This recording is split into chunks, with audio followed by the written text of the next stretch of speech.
Welcome back mga katambalan, mga hot topic and issue pag-usapan natin. Update po tayo kay David Licauco na kung saan ay nag-post itong si David para po sa Panasonic. At makikita naman na mabusisi na inikot itong si David yung mga Japanese craftsmanship na kung saan ay talaga naman nag-enjoy ang pambansang Ginoo. At nag-post din ng Panasonic ng ilang mga photo at ganap ng bubusita nga po itong si David.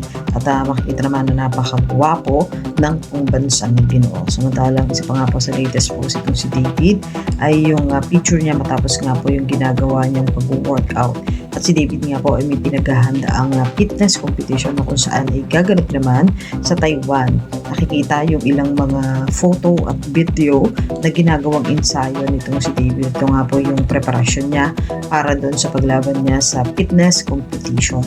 Samantalang isa pa nga po sa post nito si David ay naglalakad sa hallway at may ilan din mga selfie photo ito si David na pinopost sa kanyang social media account. Samantalang makikita naman itong si David na nakaband muli ang kanyang pamangkin at aking nga nitong si David napakakuitingnan na isang David Licauco kasama ni David nakabanding yung kanyang pamangkin. Samantalang painit naman ang mga eksenang aabangan sa Never Say Die na kung saan pinapalabas nga gabi-gabi sa GMA Prime. At nito nga lang din, may post din doon si David na makikita na nagband muli silang dalawa ni Jillian Ward na tinuturuan nga nitong si Jillian itong si David na sumayaw. Nakakatawa lang tingnan dahil napaka-cute nga nung dalawa habang tinuturuan nitong si Jillian. Ito yung mga update natin ngayon kay David. Kaya mga katambalan, ano masasabi nyo? Comment lang sa comment section pag-usapan natin.